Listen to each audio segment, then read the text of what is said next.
Howdy, friends. This is PelicanMan bringing you another Magic the Gathering online league in Modern.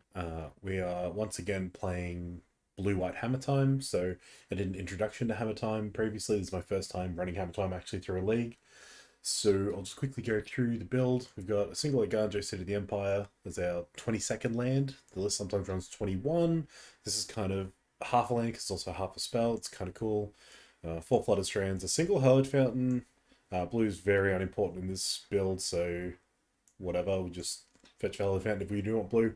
Four planes to fetch for as well. Three Inkmoth Nexus, not four, because getting coloured sources is sometimes difficult. Single Marsh Flats is our fifth fetch land. Four Seacoom Coast is four blue-white fast lands. And four Urza Saga, obviously. Best land in the deck, and the reason we are willing to go so high on colourless sources. Then in the creature base, we have the 4 Midnight 4 Ornithopter, pretty standard. Lists have been cutting down to 2, but I prefer to use that as sideboard flex. Like, main deck have the most, like, explosive, affinity-esque hands. And then sideboard down if we want to. Also very nice having all of these for Reality Chip. And then for the 1-drops, we've got 4 Esper Sentinel, pretty stock standard in Hammer Time. Good way to tax your opponents, good way to force them to let you draw cards if they want to interact with you. 4 Scarter's Aid, 4 Colossus Hammer. This is obviously our combo. Scarter's Aid letting us play stuff at instant speed. Our Orison Equipment at instant speed. Hammer giving +10/+10 and making creature lose flying so we can combo kill with these two cards. A Shadow Spear to give our things holding Colossus Hammer trample and lifelink. Very good fight off Urza Saga usually. 4 Springleaf Drum to give us explosive affinity style starts with, again, the Memnites Ornithopters kind of thing. We've also got 2 Blacksmith Skill. This was in the sideboard for the last league. I did want to run it main and I managed to find room. I actually cut the...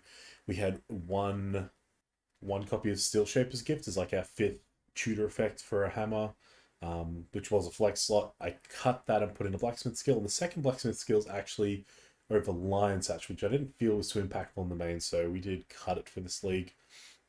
Going into 2-drops, we have 4 Stoneforge Mystic. This can find a hammer, but also be pretty threatening on its own. Previously, this was more or less just a way to tutor for a hammer, but now, since Lurrus has been banned, it has utility outside of that. 4 Pure Steel Paladin, these are kind of the extra copies of Sigarda's Aid, and they let you equip Hammer for free, because it normally costs 8 to equip. It also lets you equip Reality Chip for free.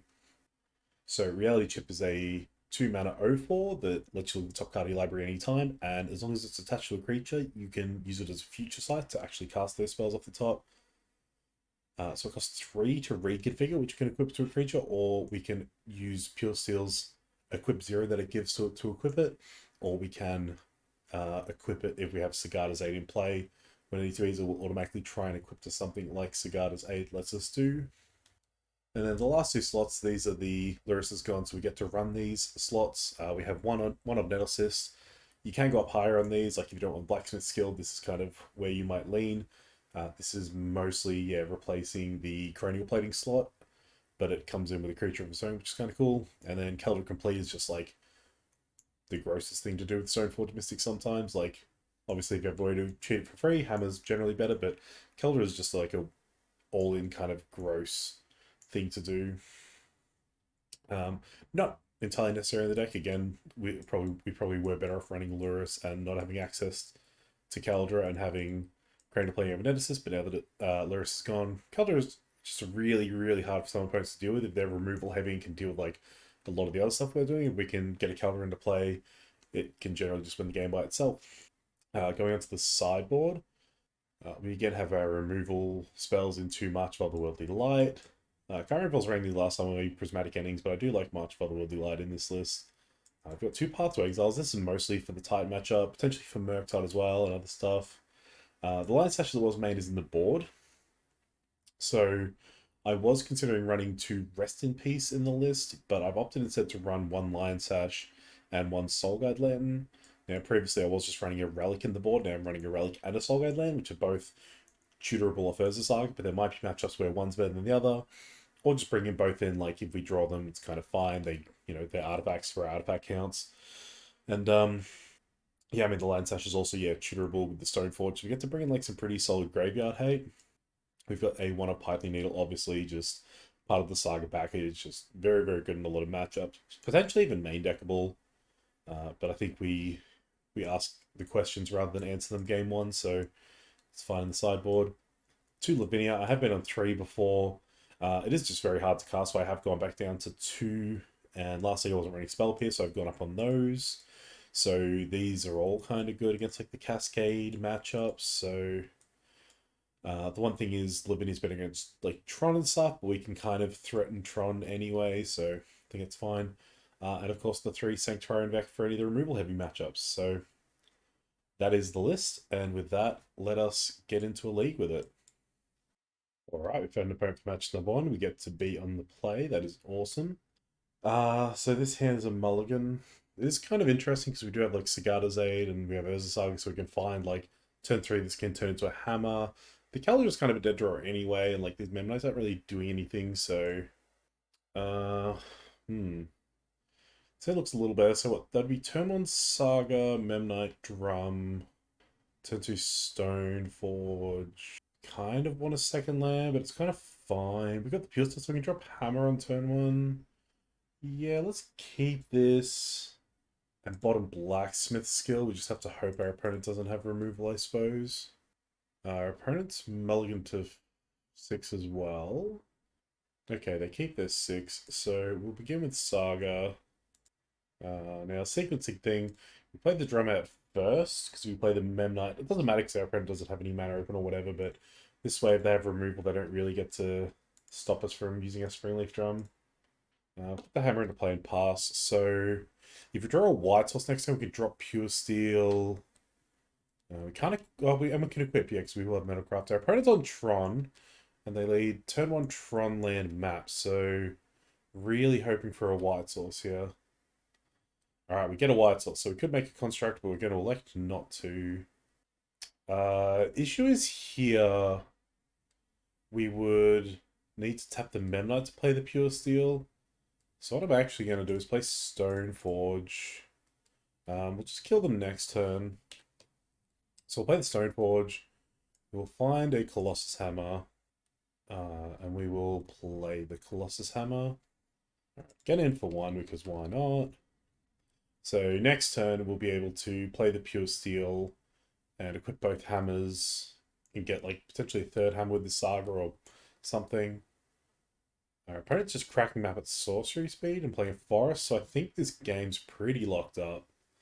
Yeah, they find Urza's Tower and they pass it back to us. Okay, we'll just float a mana off our Saga as it goes up. The question is, what do we get here? We could get a hammer.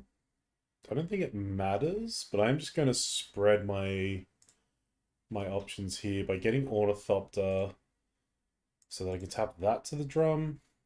So this way I can move equipment onto each of these and attack with both, so they do have an answer. We're still getting in for 11 at least. Alright, my opponent skips it up. Let's go to game number 2.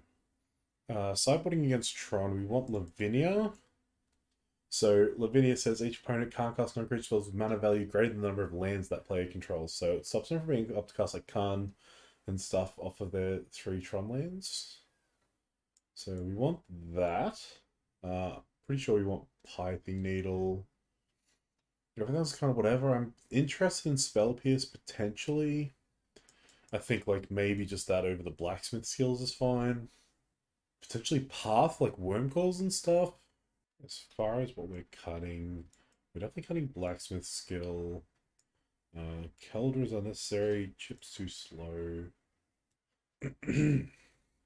Otherwise, I think we want to stay lean and like combo-y. I think it means we don't want paths. We just want to trim something here. Like a... Probably just a creature, right? Maybe it's a land. Maybe we trim the Agandjo here. Maybe it's not the best considering we're bringing in this, but let's go for it. I think it's more important that we leave in the Springleaf Drums and the Memnites Ornithopters, maybe, to get Lavinia down as soon as possible. Lavinia can also potentially stop, like, a Dismember. Okay, this hand has turn 1 Esper Sentinel. This Lavinia we currently can't cast. We could, like, play Sentinel, hold up Spell Pierce. We've got a Saga. think we're better off just mulliganing. We have a hammer, so if we draw like, we still don't have a second colored source, so I mean this can get Springleaf Drum. Our opponent's already mulliganed to 6. I think because we're on the draw mulligan, this percent isn't as good. No, that sounds pretty good. We'll keep this. They keep their 6. Tempted to just bottom the Springleaf Drum. Yeah, it might actually just be fine. I don't really want to bottom one of these colored cells. I want to drop this on turn 2. Alright, we've got turn 1 Tron landed map. Of course, we do a Memnite. Yeah, that's max punish, isn't it? That's fine. We'll just play the Cigarda's Aid. I suppose we play the Memnite out anyway. Alright, second Tron land, they pop map and get the third Tron land. If I draw a hammer here, I win? Okay, not a hammer. So I kind of have to play the Flood Strand so I can play Lavinia out. Something I didn't mention is like we literally only ever need one blue source. I should have mentioned that in the deck tech. Main deck, the reality ship only costs single blue. There's literally only use for blue. And post board, we have 2 Lavinias, 2 Spell Pierce, and that is it. So we might need double Spell Pierce. That's literally the only use we have for the blue mana. Alright, so we attack them for 1 with Memnite. They can't cast any non-creature spells here because of Lavinia. I mean, they can technically cast non-creature spells, but none of the ones they would ideally want to cast after assembling Tron. Like, they can't even cast Khan Great Creator. Okay, so they play Forest, they're playing Sylvan Scrying. I'm not sure why they're avoiding assembling Tron here. They find Blast Zone. Okay. Find Memnite. Play Saga. So they next time they play the Blast Zone, pop the Blast Zone, but I can still get him for 11 here. I'm just gonna put on the Lavinia so they can't like dismember or whatever. Attack for 13, put them to 6 and pass. So next time we can attack them for 4 down to 2. See, they kind of priced into popping this Blast Zone. Or maybe they want to tick it up to kill them. No, they can't. They have to pop it. Drew a Plains. So let's just go to combat. Force them to pop Blast Zone. It's fine. Attack you down to 2 opponent. There's no reason to play the Ornithopter as far as I can tell, so we'll just pass. So they get Tron here, but Lavinia is still stopping them from like playing a Khan or whatever. So yeah, there's no reason to play the Ornithopter because worst case they like have somewhere to wrath our board and then we can make a construct in their end step, then untap, make another construct, play the Ornithopter and attack with a 3/3. Okay, they get a blue zone, so they can cast that, but they can't activate it. So Oblivion Stone was the one thing we missed here. But yep, they scoop it up, so that's match number 1 in the bag. Let's get on to match number 2. Alright, we found an opponent for match number 2. We are on the draw. We're going to keep this. So, turn 1, we get to play 2 Memnites, Springleaf Drum, Cigarda's Aid. Turn 2, we get to play Stoneforge, shoot for a hammer, and play the hammer. Looks like we're versing Affinity. They're leading Memnite Welding Jar. Welding Jar, Ornithopter. Hey, there's a land. Okay. On to us. Urza Saga's pretty rad. We could play that turn 1 and activate on turn 2, but... Oh, maybe we do just want to do that. So no, I'm still just going to do this. So we can attack with both Memnites, force some blocks out of them. Depending how they block, we can, like, potentially sequence differently. It also depends if they just, like, deploy anything else to the board here. Okay, Treasure Vaults, they've got like 1,000,000 artifacts. They've got a cranial plating. No way to activate it. Oh, we drew a Shadow Spear. That'll be really good for next turn. So, play an Urza Saga. Play the Stoneforge. Shoot her out a hammer. There's just no reason to get anything other than a hammer here. So we can't block their Ornithopter anyway, so we're going to attack with both and kind of force action from them here. Okay, so they block both. So I'm kind of okay to let this trade happen and just kill their Ornithopter. That leaves them with no creatures in play, so this is kind of irrelevant. They'll probably pop Welding Jars, but then they're shrinking their artifact count anyway, so... we'll flash in the hammer, put it on our Memnite that's being blocked by the Ornithopter. Okay, they regenerate their Ornithopter, that's fine. Their Memnite dies, so they can put the cranial plating on the Ornithopter, but now it's only like 5 power, so kind of don't care. Okay, so Jones Companion, that is also fine. Yeah, because they just yeah, they can't equip their cranial plating. So we're going to be able to drop this Shadow Spirit instant speed and just get them. Okay, onto our turn. What do we draw? Draw Pure Steel Paladin. That's kind of better than making a construct, right? We just get to draw a card. Yeah, I like that. Alright, our opponent scoops it up. Alright, go to sideboarding. So we're against Affinity. I like March of Otherworldly Light. I like Pithing Needle. That's about it. Path to Exile could come in. They run one basic, so Path to Exile is kind of free, isn't it? I don't think we need to be stopping interaction with Blacksmith skill. Reality Chip's actually fine here. Calibur's probably not necessary. Nettle Cyst is good. I could just like trim some like Memnites or Ornithopsis here. So I don't need Springleaf Drum, so I'm gonna trim a Springleaf Drum and like a Memnite, I think. I'm leaving the Ornithopsis because flying is pretty relevant as a blocker. I could also just leave in the Memnites and cut an Esper Sentinel. Because they're essentially the same in this matchup, just this costs 1 mana and this costs 0. Could potentially trim another Esper Sentinel, leave in the drum. I kind of don't hate that, actually. I don't know if it's right to get into Esper Sentinel, but like they're not really drawing cards in this matchup, so... Whereas the drum providing white mana for like my Springleaf, like my Path to Exiles and Marches is pretty... Seems pretty relevant. Oh, this hand's probably not good enough just because there's no white mana and I've got 3 white cards. But the Turn on Needle is interesting. Yeah, otherwise it's kind of sucky, so we'll just mulligan. This hand's better. We'll keep. Tempted to keep this Ink Moth, but I think... Oh, mana's pretty good otherwise, actually. I could just like bottom this Flooded Strand. Let's do that. I don't think we're necessarily going to be able to kill with Ink Moth, but it might just be one of our easiest outs to victory here. And again, I can't see myself really needing double white, and the Springleaf Drums providing us white mana anyway. Okay, Prince just got a Welding Jar and nothing. They do have an upkeep stop on us for some reason though, so that's cool. You want to jar your land or something? Hammer's a good draw. I'm just going to Saga on 1 because I want to start making constructs because my hand's kind of anemic. Is there a reason to play out the Hammer? Not really. I don't think I'll exactly be like choked for mana this game. That might be wrong. I might be choked for mana this game. I'm making a construct, so maybe it's worth just getting the artifact out. I don't know. This just puts more artifacts in place so that my Saga tokens are large. My opponent nearly passed through their turn. They just have a Bridge and a Gingerbrute. Okay. And a Frogmite. Okay, they pass it back. Okay, Saga ticks up. So we've got a Memnite and an Ink Moth, and we'll just pass it there. Make a Saga token in their turn. Alright, Darksteel, Citadel. Cranial Plating. Uh-oh. Mirror Enforcer. So this Saga is definitely getting a needle to name that plating. And I'm definitely going to path whatever they put the plating on. But I think I am still making a construct this turn. Do I just trade my construct for that Frogmite? Probably not. No. Do I take 11 though? Probably not. Probably just do this. Okay, activate Saga.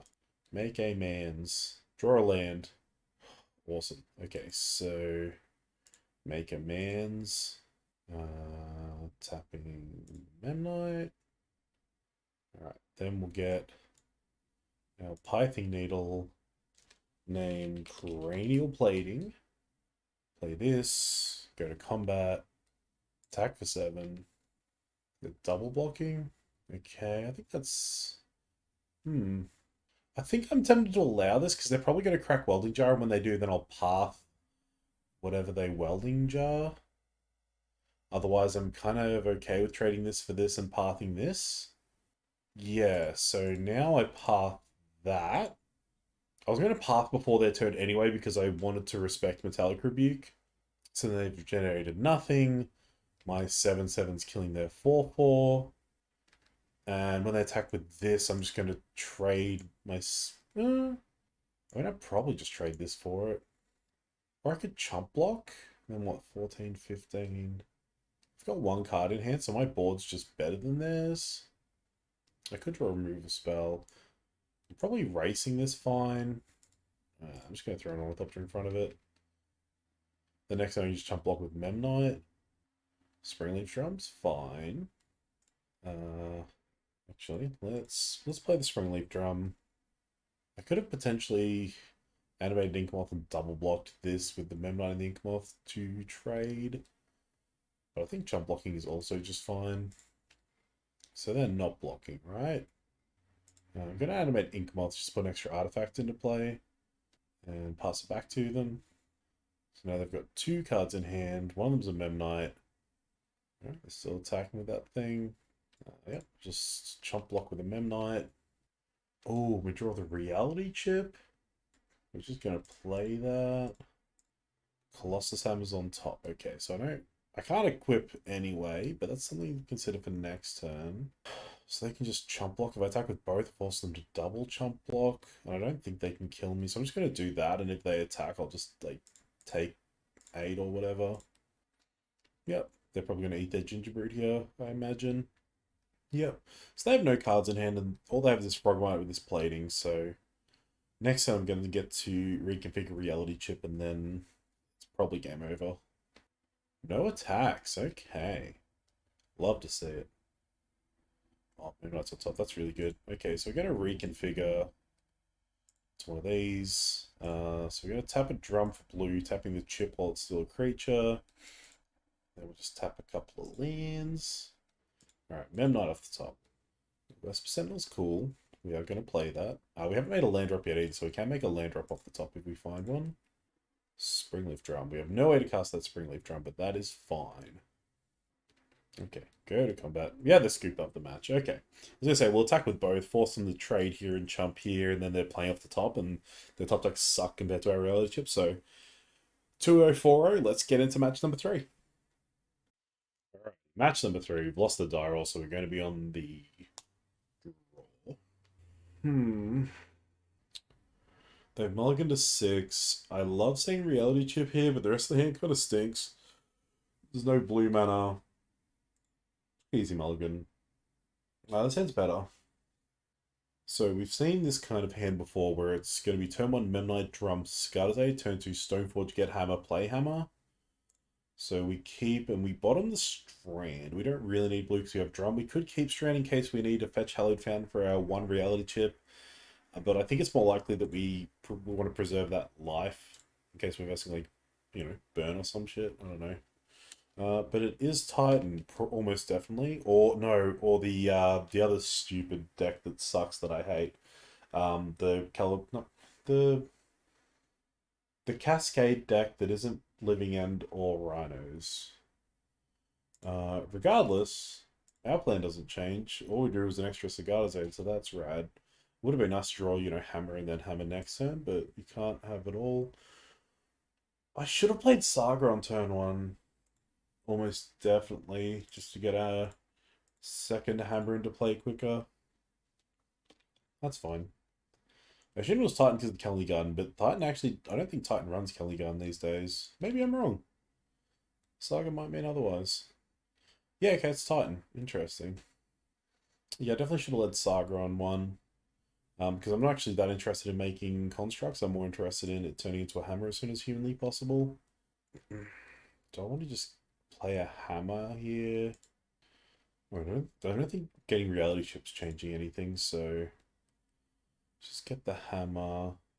Go to combat attack.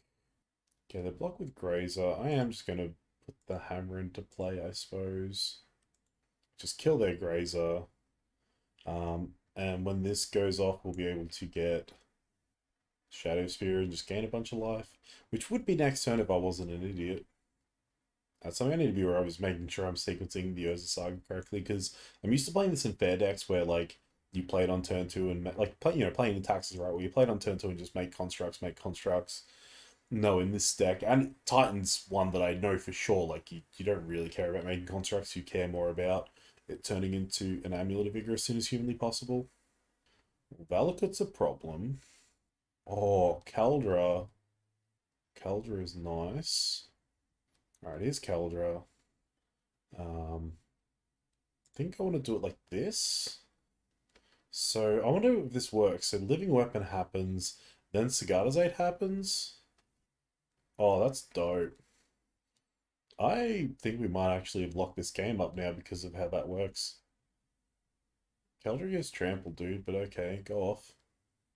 Um, yeah, just past 10. That's insane.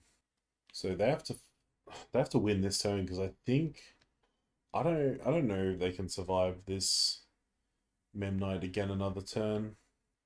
But that said, we might just be dead to a Titan. So they've Dryad. Okay. So what, they can haste Titan. The Valk triggers. I might be dead. I know they can't double strike, but they can attack for 8 and yeah, they get 4 Valka triggers, so I'm pretty sure I'm dead. If I played the Saga on 1, I would have had a second hammer on this thing, and it would have been lethal. So we should have won. Oh yeah, they just make, yeah, a billion Velikats. Okay. Alright, let's go to the sideboard. Plus, definitely come in. March has come in for the Sagas and the Amulets. I kind of want to bring a Needle for the Haste Giving land, but I don't know that it matters. I think I just want these 4. Reality Chip's going to be too slow. I think Caldra is actually potentially fine. I don't want Blacksmith skill, and I think it's just like Trim and Esper Sentinel, maybe. Maybe it's not. Maybe it's just like Trim and Nettle Cyst. Yeah, let's try that. Alright, we will go first. Uh, yeah, we'll keep. Triple Sagas, just gotta be good. Alright, play Saga. Play Drum. Play Thopter. Play Drum. And pass to our opponent. Oh my god, Force of Vigor, killing Saga Ornithopter? Okay. What did they pitch? They pitched the Titan. Well, that's scary. Do I still want to lead Saga? I think I do. But I don't want to play Hammer just yet. Oh, they've got an Amulet, okay. Got a Saga, okay. They've got double Amulet. Jesus Christ, opponent. Fuck me. Okay, we drew a Stoneforge. We take that. Play the Stoneforge. We're just going to get Keldra here. And we'll pass.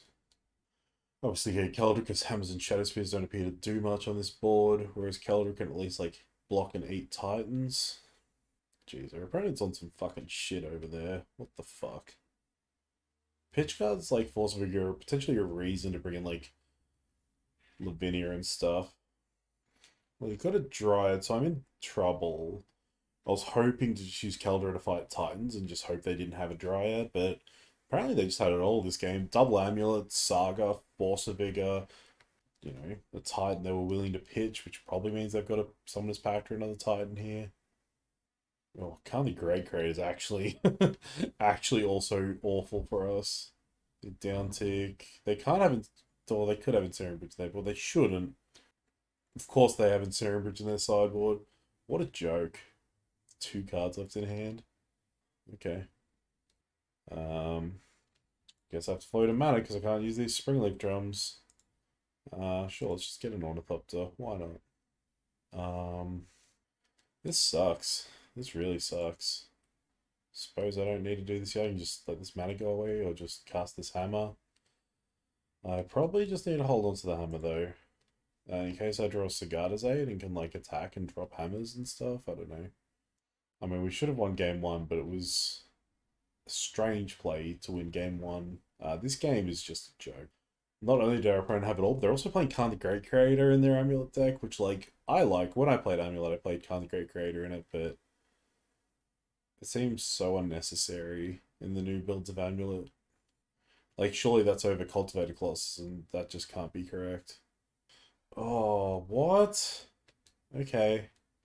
The worst part is I can't even F6. Because I want to drop this Keldra. Maybe I can F6. I mean, it costs some blue mana to use it, so until they find a blue Karoo, I think I just have to keep playing this out. Because it's not... With Double Amulet, they still, yeah, need to produce a blue mana every time. Right? Well, they've got 3 amulets. What am I talking about? Whatever. Alright, 2 and 1. Let's get into match number 3. Alright, match number 4. We're on the draw again. This hand. We will mulligan. This hand will keep bottom the extra Sagada's Aid. And this is again that same type of hand we've seen a million times. Although we don't have the Stone Forge, but that's okay. That's okay. We'll just draw it here, right? So good, dude. Yeah, we'll play out the Saga. Which I maybe should have thought about, because maybe that isn't always correct. Like, it was definitely correct last match. But whatever. Let's learn whether this is right or wrong by just doing the dumb thing. Alright, play the guys there. Opponent fetches. Do you have Spell Pierce, opponent? Is that what's up? You considering? You killing my Ornithopter? Okay, sure. He's dead. Well done. And they shotgun a breeding pool. Okay. Here's my Stoneforge Mystic. You probably have Counterspell. Yep, that's fine. We'll just pass there. So that was where playing the Saga on 1 was worse, because if I played it on 2, I would have been able to start making constructs, whereas I'm going to get to make no constructs, and that's why they bolted my Ornithopter and counted my Stoneforge. But this is fine. We'll float mana. We'll get a Memnite, play a Memnite, play a Flooded Strand, and we'll just let this mana go, I think, and just pass. So yeah, I think we did that back to front. I think, like, Titan matchup being what it is, being low interaction, we should have Saga on 1. This matchup, then leading on Misty and doing nothing, implies that they're not Titan and they're probably, yeah, more of an interactive matchup, like this team of mid-range whatever that they appear to be. They're probably down ticking on a Memnite here. They're up ticking on their land? Okay. I was going to say, they're probably down ticking on a Memnite. I'm probably going to protect it with a hammer, but it doesn't look like they're doing that. We will just fetch for a tap Tethered Fountain. Okay, we've got 2 hammers. Let's go to combat. Attack with both. Alright, play a hammer on this one. So they might fetch here and like try and bolt and kill this, which is what I'm hoping for. Alright, they get tapped Triumph. And now I'll just play this other hammer.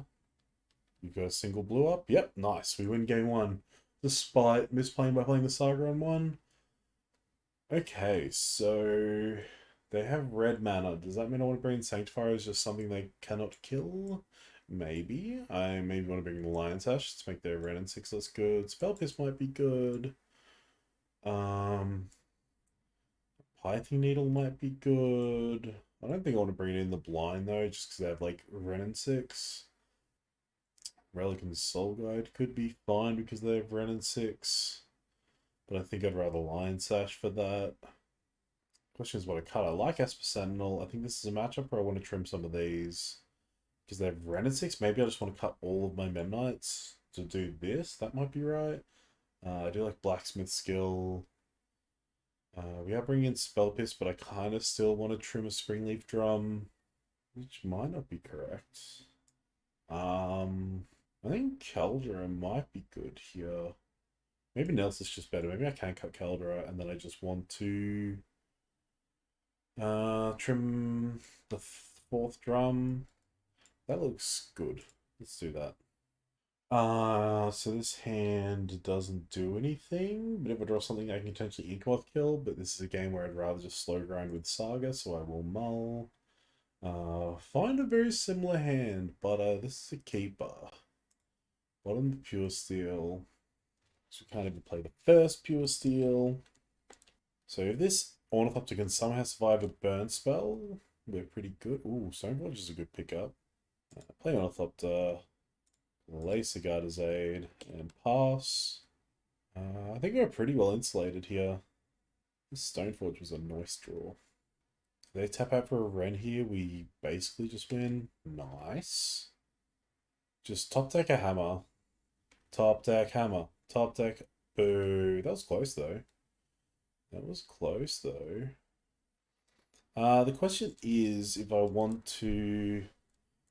I just want to donk him for 10 here. I probably just want to donk him for 10 here. Let's play out this drum. Play out this hammer. Yeah, put it here. Put it here. And attack them. Ignore the Ren. Put them to 7. Make them deal with this. Got some nice backup plans going on. They might Archmage Charm and steal my Ornithopter, which is kind of not cool. Looks like that might be their plan. Drew Nettle Cyst? Okay. So, force them to have Archmage's Charm first and foremost. Okay, they have Ice. That is fair enough. So, we'll play Stoneforge. We'll get a Hammer. I could get a Reality Chip. I just want a Hammer, though. They have 7 cards in hand. I think I still just want a Hammer, though. That's tough. I probably can't lose with this Reality Chip, so let's grab that. Okay, they fetch. They get a basic. What is this? Wilderness Wreck. Okay. I had a sneaking suspicion they probably had Wilderness Reclamation in their deck, seeing as how they were doing teamer things. They've still got 7 cards in hand, which is pretty scary. What are they doing? Okay, what? I don't understand. I think... What? Okay. Yeah, because what? They just lose to this. I suppose they had no answer. They were just digging. Ah, whatever. A 3-1. What was that? Yeah, 6-2. Pretty good. Pretty clean. Pretty clean. Let's go into match number 5 and see if we can get a 4-1. Number 5. Currently 3-1, and we get to be on the play. This hand is pretty good. All land's a bit rough, but Inkmoth's solid, so we'll keep. Alright, our opponent is so far mulligan to 6. Right, they keep their 6. Highest upside here, just going for Scouter's 8 Memnite. In case we rip Hammer off the top and get to Donk for 11. Grove the Burnboy's Hardened Scales. Okay. I think our hand can beat this matchup. Oh, Reality Chip is nice. That's just the optimal thing we want to do this turn. So we'll do that, and we'll pass. Because we have an Inkmoth on top that we can't do anything with. Yeah, we'll attack for 1. Why not? Why not? They too have Saga. Alright, hang it back for 2. That is fine. Alright, Saga ticks up. And we'll cast this Memnite for sure. Well, Calder's kind of stopped us in our tracks, hasn't it? But I can play Inkmoth. And next turn, kill them? I think. Let's just pass. So I'm going to make a construct here. Next time I can animate Inkmoth, get a hammer, put on the Inkmoth, re-grant flying, and kill them. Their Inkmoth changes that math. Well, I can threaten their Inkmoth. I'm still making a construct here. That's definitely what I'm doing. But now I can't kill them because their Inkmoth can threaten to block. Depends what I draw or what's sitting on top. Blacksmith skill. Okay, so I think the plan is to make a construct, and yeah, I'm just gonna grab Shadow Spear, and that is going to equip onto this construct. Hammer on top is nice. So we'll play. Suppose I should have played Inkmoth probably, but it's whatever. We'll cast this hammer and put it on this construct. Alright, they're on 19. So there's no point attacking with anything else, I don't think. Yeah, this forces a chump block. The one thing I should have considered is leaving back a flying blocker for their Inkmoth in case they can, like, play a Ravager and threaten lethal, because the only thing I lose to now is this infect damage. So maybe making this construct was incorrect. They've animated their Inkmoth, I don't like that. So this is... Oh, Spring... I was going to say, if this was a Baz, it might be scary. Ugh, it is the Ravager, okay. Yeah, I'm just dead, right? That sucks. We're so close, dude. Yeah, it sucks. So close. Okay. Python Needle seems good. I don't really want any of my Grave Hate. Paths seem fine. Marches seem fine. I don't want Spell Pierce or Lavinia. No, I just want these. If anything. I still like Reality Chip. I don't think I need Keldra. Nettles is probably fine. I think it's like the same thing of like trimming these. Where I just want to keep my speed and like S%'s probably not doing heaps. This is a mulligan. This hand does nothing. This hand's pretty cool. I'll keep this one. What do I bottom? I suppose I bottom Miganjo. Yeah, bottom Miganjo. So I could Ink Moth turn one. I actually just don't think there's much downside to that. So I draw a hammer on two I can kill. So Ink Moth plays Springleaf Drum, Flame Knight. So if they don't play a blocker here, right? Like, and I specifically draw a hammer, I can go, play land, animate Ink Moth, use the drum and this to like play a hammer and get them. Stomping Ground's interesting. And they shocked it in. That makes me think they've got like a lightning bolt. Draw a march anyway. I'm just gonna kind of force them to do something, I suppose. Because they shocked, right? Maybe they've got Nature's Claim, I don't know. We got nothing? Alright. Hallowed Fountain taps. Another Cigar Zone's not what we wanted. Keep attacking. It'd be nice if we didn't draw so poorly. Like, just drawing multiple marches with nothing to march. Hardened Scales is something I want to march. I am just going to march that now. Done. You may have a 1/1 Zabaz, and that is all you may have. Okay, planes, sure. I'm really tempted to just start getting with this Ink Moth, but there's probably no point. Just keep getting with the Memnite. Yeah, I'll trade with that. If you want to animate your Ink Moth to modular into? No? Okay. I was going to say I'll march the Ink Moth, but okay. Interesting choice. Another Hardened Scales. They've held this stomach ground the entire game, by the way. No. Stop that. Now they choose to craft. And they've got Nozlith. What have they been doing this whole game? Have they just like, I don't know, they kind of like top decked these, right? I would just keep drawing useless garbage. You know, where's my Stoneforge Mystique? Where's my Pure Steel Paladin? Where's my Reality Chip? Where's my literally anything? Where's my Urza Saga? This is pathetic. God, I've got a Walking Blister. Oh my god. Whatever. I'm just gonna try and gain some life here. Get him to infect, gain some life. It's a clock of some sort. The sackings of Baz to power up their ballista, I suppose. And the Ozlith, yeah, it's pretty good. Man, I wish I had these marches still. Yeah, it's fine. Far out. Our opponent's like, I don't know, just drawing like real cracked, and we've drawn lands and garbage. That's fine. Flooded Strand, cool. Just gonna do this now and be sad about life. Just F6.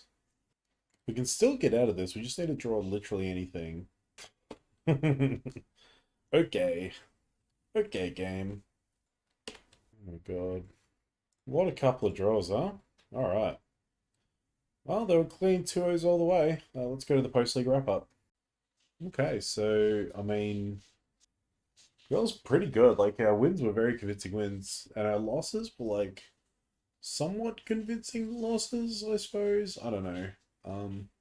There's no real way to improve the consistency main deck. Like, some of these blacksmith skills punished us. Like, so, like, we'd be better off with, like, other stuff instead. Like, we could be running some of our Giver runes, but I think I actually like blacksmith skill more, strangely enough.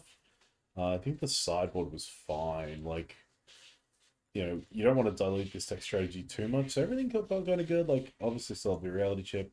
Nettlesis didn't come up, and maybe that's punished us, but like, I don't know, the games weren't really grindy. Like, I don't know, in the grinding games we got reality chip first, and the aggro games we got hammer first, so it's kind of like this middle ground. Keldra was pretty good. Uh, we got punished against the times we got punished. Like we had Keldra in play, but it wasn't because of Keldra. Like against Amulet, we actually should have won because we should have had an extra hammer in play because I should have played Saga on one. And against Hardened Scales, I should have not made a construct of my Saga so that I could have held up animating Moth for a chump block. The Keldra actually gave me.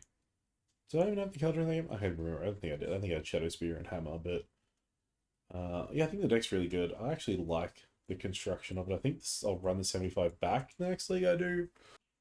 I think the Lion Sash, Soul Guide, and Relic in the board, I actually really like these numbers. I don't think there's any reason to be on Rest in Peace over them, considering like we have constructs that we want to make larger by having more artifacts in play. I'm pretty sure I'm comfortable with 2 Lavinia. They do get pretty hard to cast between Saga and Inkmoth, so there's already like some contention with having Pure Steel in the main deck, and then like Sanctifiers and whatever. Spellpiece seems like it's just a fine card. Need as good as the true target. Yeah, everything seems fine. Pretty happy with how that league went. Our losses were kind of sucky, but wasn't too much like misplaying on our part. I don't think. Like maybe in that last game I could have held onto my marches, but I think marching their Hardened Scales just makes a lot of sense. Like if I could have drawn literally anything, I think I could have fought through it, but it is what it is. And what do we get out of a chesty? A Jeering Instigator and some play points. Okay. Thank you all for watching. Let me know in the comments if there was anything I could have done better there, or what you think of that list, and whether you just like this Hammer Time content in general. I generally just make Death and Taxes content, so this is something a bit different, but I do like playing this deck. And if people are interested to watch, I'm happy to produce content and learn the deck together. So, yeah, I do think I know the deck decently well already, but yeah, I think there is still definitely room for improvement. So if you're interested in learning with me, let me know. Thank you all for watching, and until next time, bye-zy.